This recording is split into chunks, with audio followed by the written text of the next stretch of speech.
Doña Sandra, para los que quieran, tiene los manuscritos de las dos clases anteriores. Si ustedes desean, nada más pueden comunicarse con ella, entonces le pueden sacar copia de eso, y si no, también pues pueden dejar en una hoja, si tienen correo electrónico, entonces yo se los hago llegar, así es más fácil.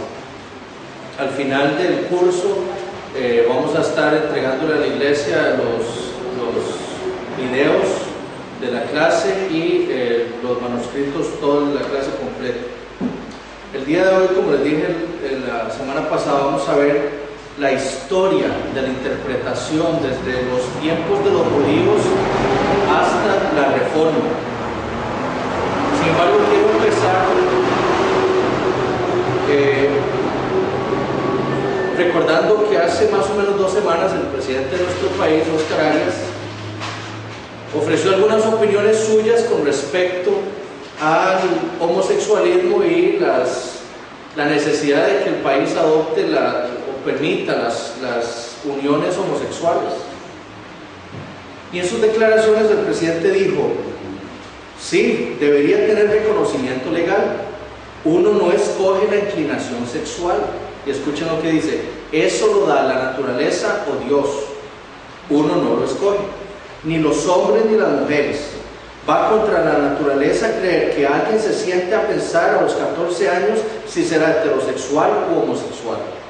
Son cosas que envía Dios y que sencillamente tenemos que evolucionar y aceptarlas. Cuando un cristiano lee este tipo de declaraciones, tiene que ponerse a preguntar, bueno, ¿quién es la autoridad del presidente para que él dé este tipo de declaraciones? ¿Cuál es su autoridad?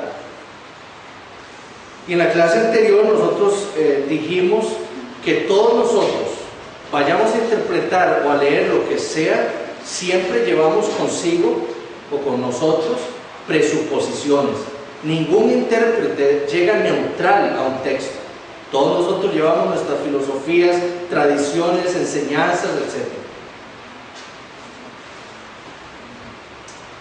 La primera pregunta que yo le haría al presidente es: ¿de quién proveen todas las cosas? ¿De Dios o de la naturaleza? Porque el presidente dice que eso lo da la naturaleza o Dios. Bueno, ¿quién es? Recordemos que el mundo secular ha deificado a la naturaleza. Es la madre naturaleza, ya no es Dios. Sin embargo, la doctrina de la revelación que vimos la semana pasada nos declara algunas características importantes de la palabra de Dios. Esto lo vimos al final de la clase pasada, y esas características son la autoridad de la Biblia.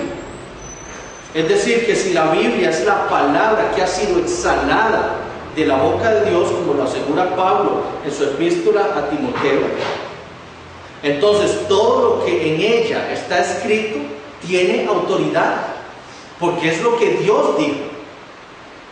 ¿Qué hubiera hecho Moisés cuando escucha a Dios hablando? Por supuesto, él hubiera dicho: es Dios, es su autoridad, y todo lo que él me dijo tengo que hacer. Pues esa misma autoridad la da la Biblia. Es por eso que todo cristiano debe obedecer la Biblia, porque es la palabra de Dios y esa es la autoridad. ¿Qué dijo Cristo en Mateo 5:17? No penséis que he venido para abrogar la ley de los profetas. No he venido para abrogar, sino para cumplir. ¿Por qué? Porque la Biblia es la autoridad, es la palabra de Dios. Nada puede acabar con esa autoridad. Además, la Biblia es infalible e inerrante. Infalible quiere decir que no puede errar, no puede cometer errores, no puede desviar. Y parecería que estamos diciendo la misma cosa: infalible, que no puede errar, e inerrante. Pero inerrante se refiere a que en ella no contiene errores. Entonces, con la doctrina de la infalibilidad e inerrancia de las Escrituras, estamos diciendo que la Biblia no puede desviar a una persona, ni en ella hay errores. ¿Ok? No puede desviar a nadie. Es decir, si yo estoy leyendo que el homosexualismo no fue dado por Dios, sino que es causa del pecado de los hombres, que es una abominación para Dios, entonces, si yo sigo eso, eso quiere decir que eso es lo que Dios quiere para todos los hombres. Entonces no me puede desviar, ni en ella contiene errores. Además es suficiente y es clara. ¿Qué quiero decir con eso? Con suficiencia queremos decir que la Biblia es todo lo que el hombre necesita para conocer la voluntad de Dios. No necesitamos de nada más, nada fuera de la palabra de Dios para saber qué es lo que Dios quiere para la creación y para nosotros. Nada hay fuera de la Biblia que nos lleve a ese conocimiento. Entonces, nada le puede ser agregado a la Biblia. Nada, porque si en ella está todas las palabras que Dios nos ha dado a nosotros para conocer su voluntad, nada puede agregarse a ese conocimiento para llevarnos a nosotros a hacer lo que Dios quiere. Apocalipsis 22.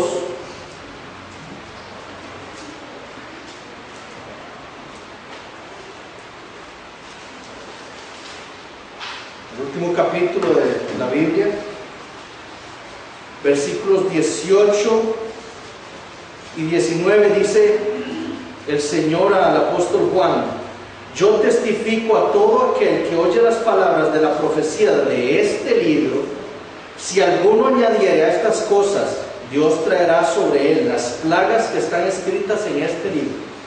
Y si alguno quitare de las palabras del libro de esta profecía, Dios quitará su parte del libro de la vida y de la santa ciudad y de las cosas que están escritas en este libro. Esta semana hubo una conferencia en Estados Unidos donde se reunieron gran cantidad de cristianos reformados, y me pareció no extraño, ya yo conocía este concepto, pero me pareció raro pensar en que uno de los pastores que estaba predicando, él se autodenomina un reformado carismático. Y yo no puedo concebir a alguien que se considere reformado y sea carismático. Yo sé que yo soy carismático, yo creo en los dones del Espíritu Santo, pero yo no creo que en esta época de la vida estén los dones extraordinarios de profecía, de milagros como hacía Pablo y el apóstol Pedro. Esos fueron dones dados por el Espíritu Santo a sus apóstoles para que el Evangelio fuera autenticado como la palabra de Dios en esa época. Ahora no es necesario.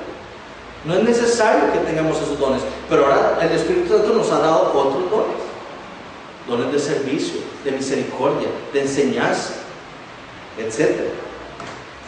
Entonces, cuando una persona dice que es profeta, eso es un error.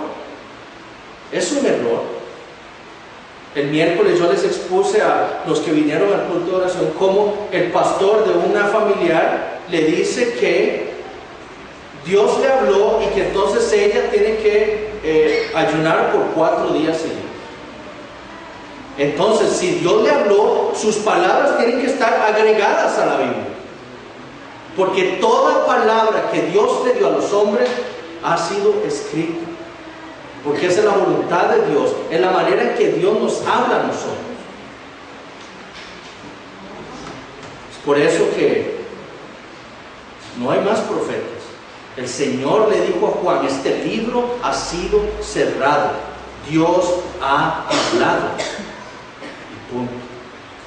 Cuando decimos que la Biblia es clara, queremos decir que todas las doctrinas en ellas establecidas sirven inclusive para iluminar el camino de los simples, como lo vemos en el Salmo 119. En el Salmo 19, versículo 7, Hywel Jones, un teólogo, decía: la Biblia es un libro abierto, es un libro público y no está restringido a ninguna clase especial de personas para circular, como tanto dice la Iglesia Católica Romana. Solo el magisterio puede interpretar las Escrituras. El resto debe adaptarse a lo que la iglesia ha interpretado y debe aprender lo que el magisterio ha dicho. Eso no es lo que la Biblia misma dice. La Biblia dice ser clara. Hasta los simples podrán entenderla. Por supuesto, hay cosas difíciles, pero con estudio, oración y el poder del Espíritu Santo podremos conocerlas. Y hay cosas que no vamos a conocer todavía, por lo menos en esta carne. Entonces, con lo que dijo el presidente, ¿dice la Biblia que el homosexualismo es natural? Jamás, jamás. Entonces, ¿cuál es la autoridad del presidente? ¿La Biblia o sus filosofías del mundo que han infiltrado inclusive a gran parte de la iglesia? Ahora, con esa introducción quiero que veamos hoy la historia de la interpretación de la Biblia. Conocer las diferentes maneras en las que la Biblia ha sido interpretada es de mucho beneficio para nosotros. Por ejemplo, nos ayuda a no repetir los errores cometidos en el pasado. Bien dice el dicho: el que ignora el pasado está condenado a repetir sus errores. Además, nos puede ayudar a entender las influencias que tuvieron las personas en el pasado para interpretar la Biblia de esa manera. Y otra ayuda es que a nosotros como intérpretes nos sirve para aprender de los grandes hombres que Dios le ha dado a la iglesia y de sus métodos para interpretarla.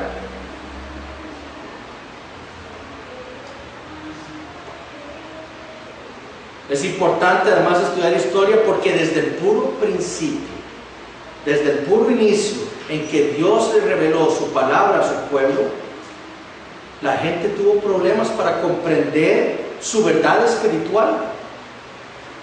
Veamos lo que dice Jeremías al pueblo de Israel en Jeremías 5:21.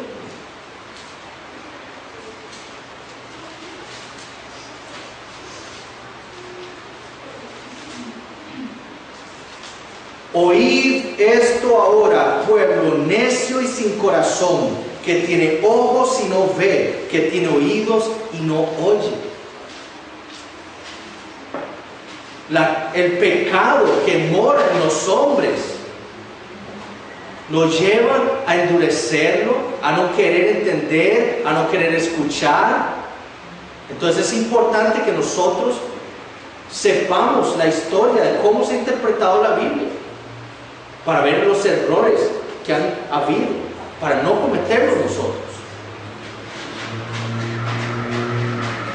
Y peor aún, nos dice Pedro,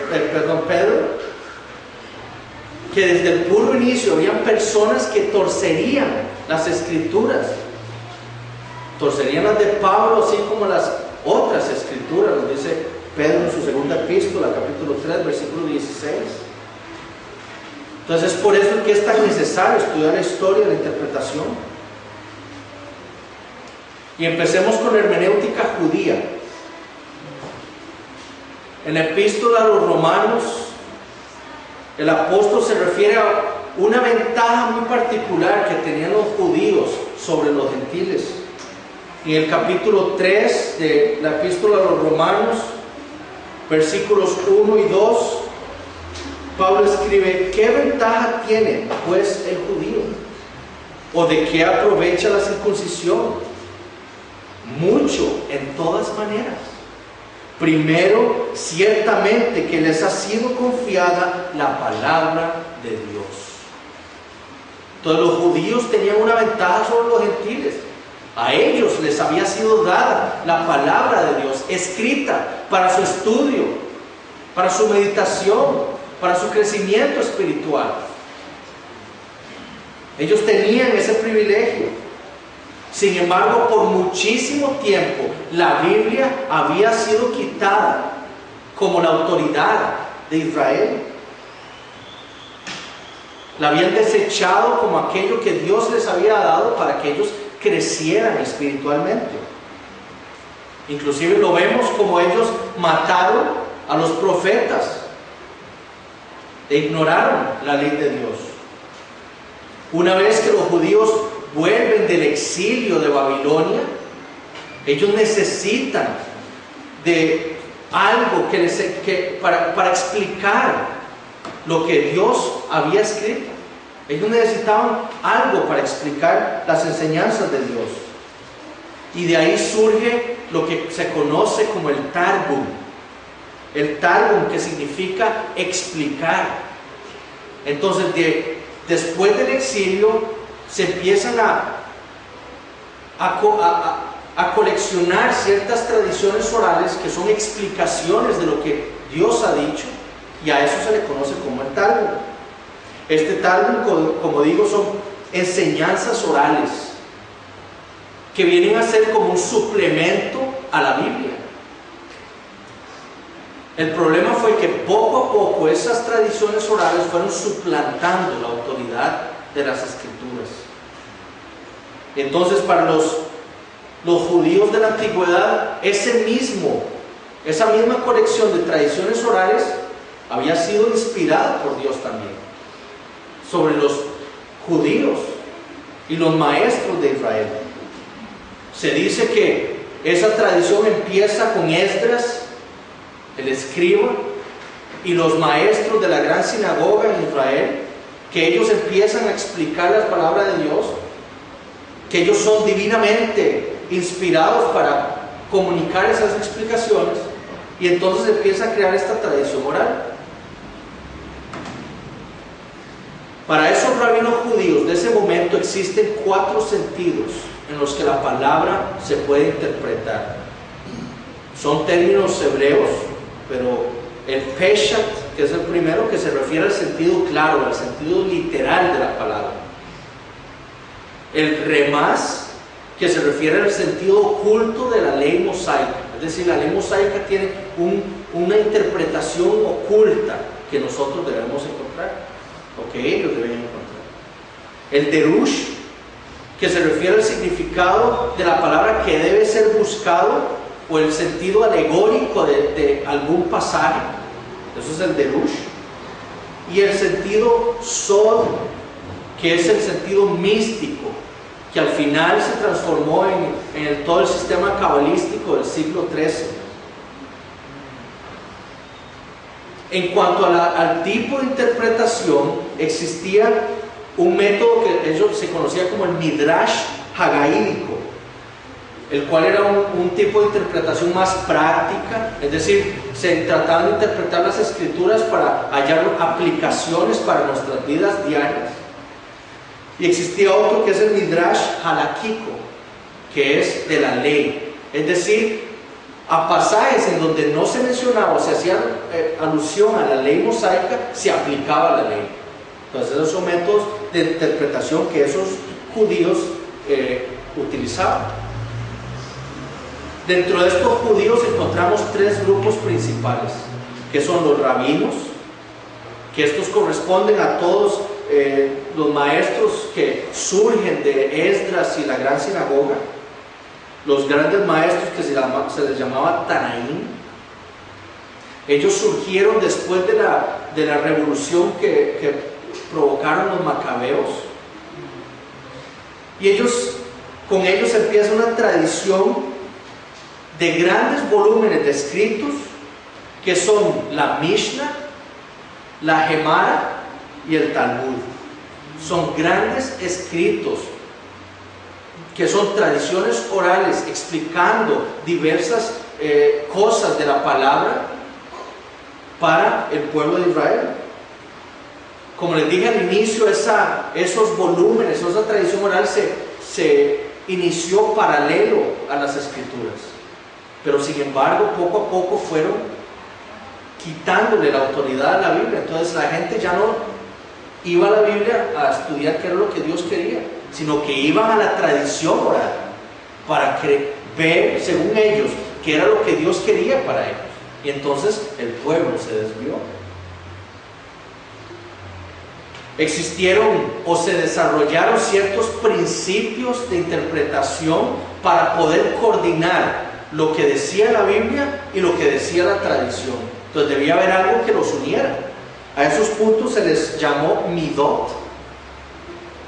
Y muchos creen que los midot más antiguos fueron hechos por el gran rabino Hillel, que fue contemporáneo de Jesucristo, vivió hasta el año 50 después de Cristo. Y ese rabino expuso 7 principios hermenéuticos básicos. Primero, deducir del significado ligero al más pesado, o el más básico al más complejo.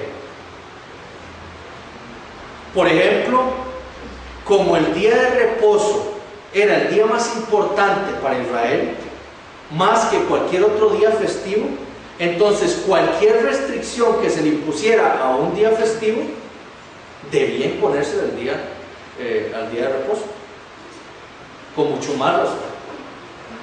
El otro es la equivalencia, es decir, que si habían pasajes ambiguos que uno no podía entender, entonces se debían explicar utilizando el significado de las palabras del pasaje más simple.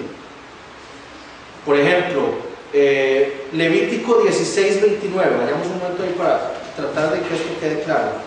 Levítico 16:29.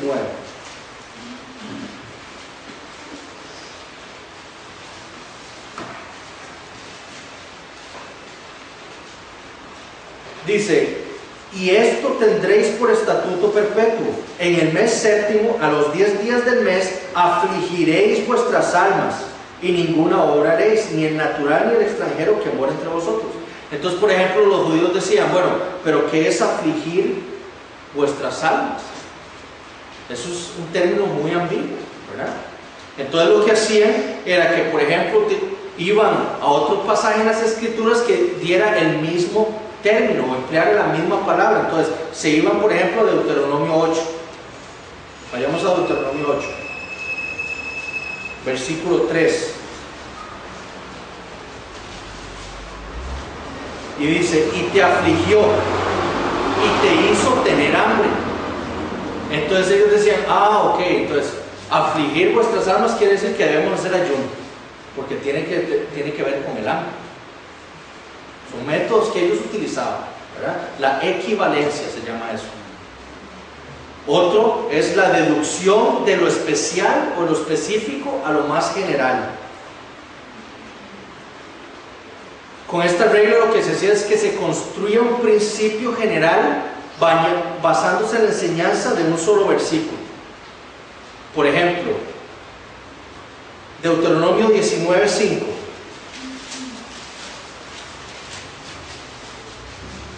Deuteronomio 19:5 dice, hablando sobre cuando un hombre iba a trabajar con algún amigo o así, dice: como el que fuere con su prójimo al monte a cortar leña, y al dar su mano el golpe con el hacha para cortar algún leño, saltar el hierro del cabo y diere contra su prójimo, y éste muriere, aquel huirá a una de estas ciudades y vivirá. Entonces, con este principio lo que ellos decían, bueno, ok, entonces cualquier cosa que pase mientras yo esté trabajando, haciendo algo con mi prójimo, ya sea cortando o le doy con una piedra o lo que sea, eso se aplica para eso, ¿verdad? No solo es cortando leña y si el hierro del hacha mata a mi compañero, no, es cualquier cosa con la que yo pueda herir o matar a mi prójimo haciendo el trabajo juntos, eso aplica. ¿Entienden? Bueno, al final podemos hacer preguntas. El cuarto punto es la inferencia deducida de varios pasajes. Es prácticamente lo mismo. Entonces tratamos de tomar varios pasajes y hacer un principio general. Después, deducciones de lo general a lo específico, ¿verdad? Y por ejemplo, ya que Éxodo 22:9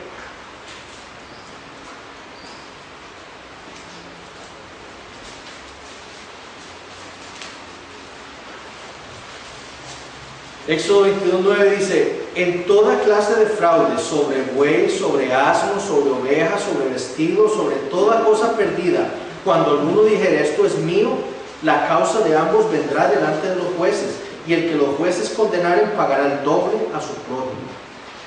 como se usa el término general sobre toda cosa perdida, entonces eso aplica para cualquier cosa que yo le haya pedido a mi hermano y se pierda o me lo robe, etc. Cualquier cosa, porque dice sobre toda cosa. Después, el sexto principio es explicar un pasaje por medio de otro, ¿verdad? Que eso es muy claro. Y el séptimo principio de Hillel era deducción sacada del contexto. Es decir, para Hillel un pasaje no debe ser tomado fuera de su contexto. Uno debe leer todo el contexto y entonces llegar a un principio general. Muchos años más tarde, en el siglo III de nuestra era, otro rabino, Ismael ben Elisha, aumentó estos principios de Hillel a 13 y creció más bien la enseñanza de interpretar las escrituras por su sentido místico, y entonces todo esto conllevó a que se interpretaran las escrituras pues muy equivocadamente y llevó al sistema cabalístico que pues muchos podrían conocer. El otro grupo de los judíos se encuentra en Qumran. La comunidad de Qumran, que es la más conocida por los rollos del Mar Muerto, fueron encontrados en el año 1947.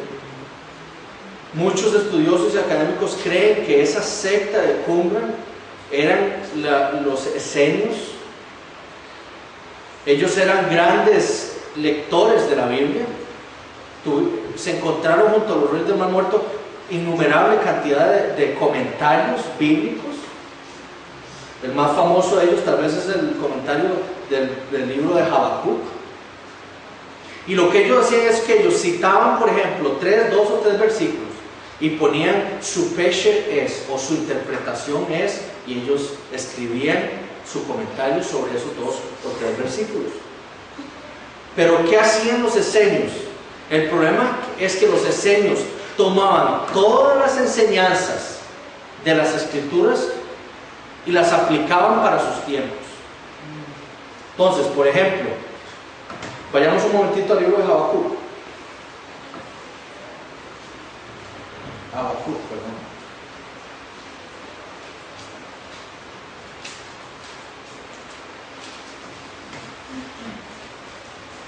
Capítulo 1, versículo 4. Dice: por lo cual la ley es debilitada y el juicio no sale según la verdad, por cuanto el impío asedia al justo, por eso sale torcida la justicia. Entonces, para los esenios, el justo de este versículo era su maestro, el fundador de la secta de los esenios. Ese era el justo. Y el impío se refería al hombre que estaba persiguiendo a su maestro. Si seguimos 2 versículos más en Habacuc 1:6, dice: porque he aquí yo levanto a los caldeos, nación cruel y presurosa, que camina por la anchura de la tierra para poseer las moradas ajenas. ¿Cómo interpretaban los esenios? ¿Quiénes eran los caldeos? Para ellos eran los romanos. Entonces ellos interpretaban las escrituras para que todo fuera contemporáneo a ellos. El justo era su maestro, el fundador. El impío era aquel que perseguía, el que estaba persiguiendo a su maestro. Y los caldeos eran los romanos, que en ese tiempo eran el imperio que dominaba. El tercer grupo es el grupo de la dispersión judía. Estos son los judíos que fueron dispersados después de que por el imperio romano, y se refiere principalmente a los judíos en Alejandría, ciudad egipcia. El personaje más representativo de este grupo es Filón, que era un judío que vivió del año 20 a.C. al 50 después de Cristo.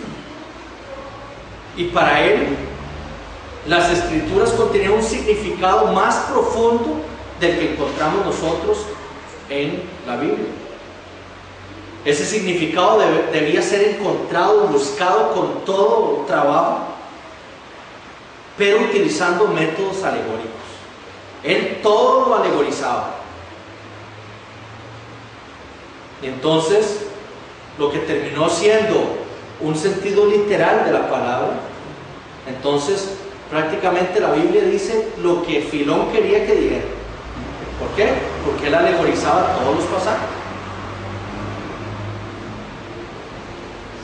¿Cuál fue el problema de Filón? Filón lo que trató de hacer fue compatibilizar la filosofía platónica o meter la filosofía platónica para interpretar las escrituras. Entonces Platón veía en el mundo dos cosas: el mundo visible y el mundo invisible. Entonces Filón decía, hay palabra visible y palabra invisible. La palabra visible es el sentido literal, pero nosotros debemos buscar el sentido invisible de la palabra. Entonces usaba la alegoría para eso. Él buscaba todo lo simbólico, lo que estaba escondido, según él. Y una de las ideas de Filón era hacer la Torá más atractiva a los griegos. Mucho de lo que vemos hoy con el mal manejo de las escrituras, ¿verdad? Hacerla más atractivo el evangelio a los impíos.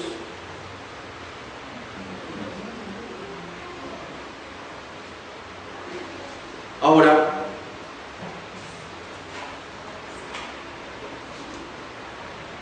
¿cuál fue la hermenéutica que utilizaron los patriarcas o los padres de la iglesia? Dependía de 3 escuelas básicas: la escuela de Alejandría, la escuela de Antioquía y la escuela de Occidente. En Alejandría el primer gran maestro fue Tito Flavio Clemente, que adoptó, obviamente es de Alejandría, Filón era de Alejandría, adoptó el método alegórico de Filón. Inclusive él decía, casi toda la escritura está escrita en enigmas. Eso es lo que él decía. La Biblia no es clara, está escrita en enigmas y misterios que nosotros debemos tratar de averiguar. El lema de la escuela de Alejandría era: a menos que crea no podrá entender. A menos que usted crea lo que yo le estoy diciendo, usted no podrá entender la palabra. Orígenes, este gran teólogo del pasado, fue discípulo de Clemente y fue quizás el más grande teólogo de su tiempo. Adoptó igualmente el método alegórico y enseñó que la Biblia tenía 3 sentidos: un sentido carnal, un sentido psíquico y un sentido espiritual. El problema fue que para Orígenes la Biblia, todos los pasajes de la Biblia tenían un sentido espiritual o alegórico, pero no todos tenían un sentido literal. Ese hombre fue perseguido de Alejandría y terminó en Cesarea. Y allí surgen 2 grandes o 3 grandes maestros: Gregorio, Pánfilo y Eusebio. Y Eusebio, por ejemplo, decía que Moisés y los profetas realmente no le hablaron a Israel en el tiempo que dice la Biblia. Llegan a ese tipo de interpretaciones. Otro ejemplo de este tipo de alegorización es Proverbios 10. Veremos un momento Proverbios 10. Proverbios 10, versículo 1. Dice, los proverbios de Salomón: el hijo sabio alegra al padre, pero el hijo necio es tristeza de su madre. Entonces, para esta escuela, el hijo sabio es Pablo, el padre es el Salvador Jesucristo, el hijo necio es Judas y la madre es la iglesia. ¿Ven? Alegorizan todo. Entonces, ¿qué tiene que ver Pablo aquí? ¿Qué tiene que ver Judas aquí? Nada. Eso no es lo que Salomón está enseñando en ese proverbio. Pero eso es lo que hace la alegoría. Y eso es lo que hizo desastres en Alejandría. La escuela de Antioquía fue totalmente opuesta a Alejandría. El fundador fue Luciano de Samosata, que vivió alrededor del siglo III de nuestra era, y sus 2 grandes discípulos fueron Teodoro de Mopsuestia y Juan Crisóstomo. Y la palabra clave con con el que ellos trataban de interpretar la Biblia es teoría. Teoría que significa ver. Entonces ellos aseguraban que el sentido espiritual de las escrituras no estaba separado del sentido literal. Su lucha fue por preservar la integridad histórica y el sentido natural y literal de la palabra. Eso fue lo que ellos quisieron enseñar. El sentido literal de la palabra, no alegorías. Ellos estaban tan preocupados por ser demasiado literales, así como ser demasiado alegóricos. No querían esas dos cosas. Solo la teoría, solo manteniéndose en ese camino de tratar de mantener la integridad de las escrituras, de su sentido literal y espiritual, podría darnos la interpretación correcta.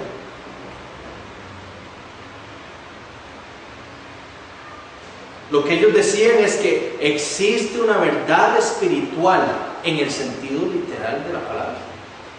Entonces yo puedo leer literalmente los escritos de Pablo y en ella encuentro enseñanzas espirituales, por supuesto que sí.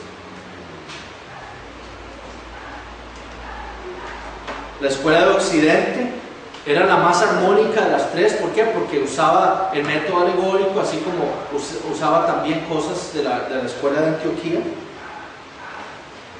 Sin embargo, algo que surge de la escuela de Occidente que no había sido enseñado hasta ese momento fue la autoridad de la tradición de la iglesia, la autoridad de la iglesia para interpretar la Biblia.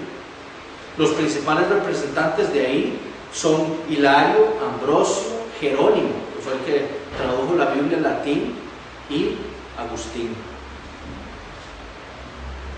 Agustín luchaba por tratar de buscar el sentido literal de la palabra, de un pasaje bíblico. Sin embargo, Agustín no le temía alegorizar cualquier pasaje. Él buscaba, pero si tenía que alegorizar, sin ningún problema alegorizaba. Pero cuando Agustín llegaba a algún punto, algún pasaje que le trajera dudas, él decía: debemos ir a la regula fidei, a la regla de fe. Es decir, ¿cómo es que la iglesia ha interpretado este pasaje? Entonces, así es como debe ser. Si la iglesia lo ha interpretado así, así es. Y eso le dio un rol muy importante a la tradición de la iglesia.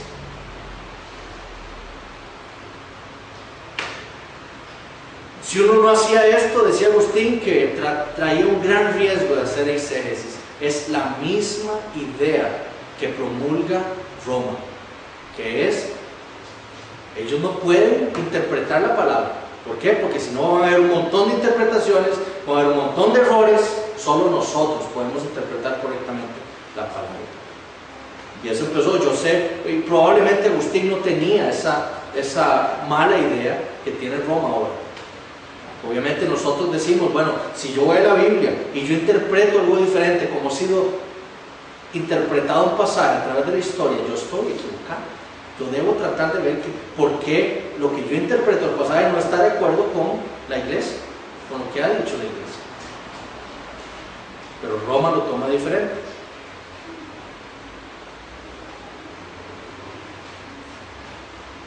Agustín enseñaba que existían 4 sentidos de la palabra: el sentido literal, el sentido alegórico, el sentido moral, el sentido místico.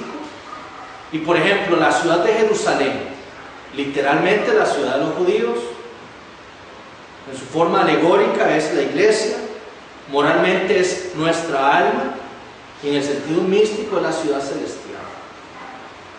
Entonces, cuando iban a interpretar Jerusalén, entonces podía ser cualquiera de esas cosas dependiendo de cómo yo interpretara el pasaje. En la Edad Media, lo que prevalece es la ignorancia. Por eso se le llama el oscurantismo. El mismo clero ignoraba la Biblia, no sabía lo que la Biblia decía.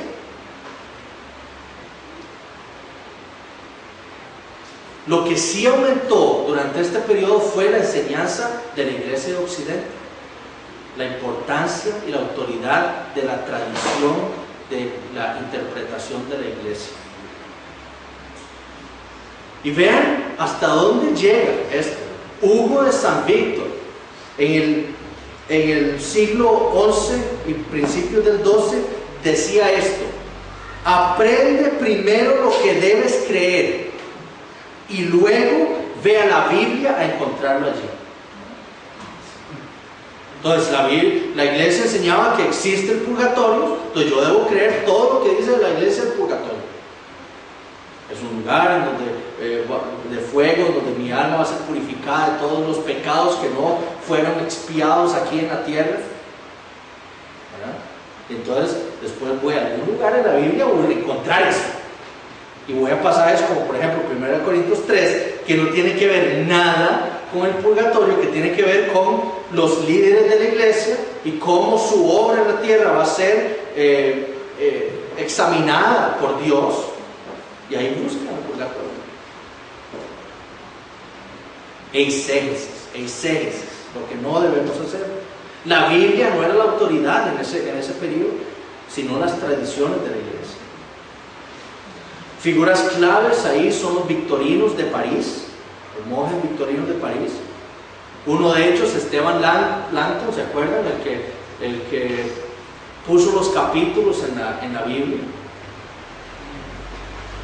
Y él creía que el sentido espiritual, la alegoría, debería preferirse sobre el sentido literal, porque eso hacía más atractiva la predicación y según él la conversión de los impíos, y así podía crecer más rápido la iglesia.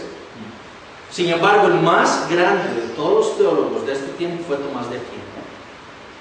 Él defendió el sentido literal de la palabra, y para él el intérprete debía reconocer que sí, había simbolismos en la Biblia.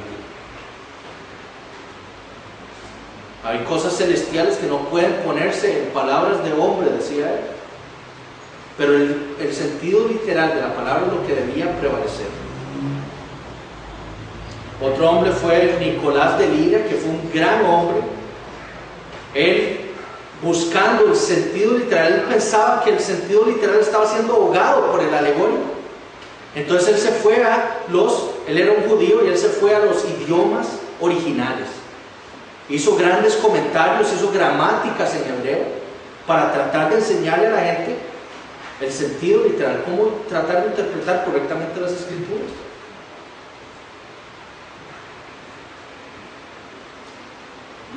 La obra de Lira fue la que tanto influyó a Lutero, así como Erasmo, como vamos a ver más adelante.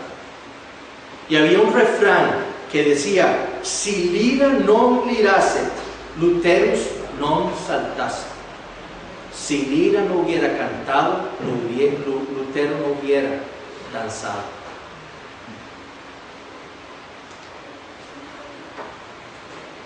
En la Reforma,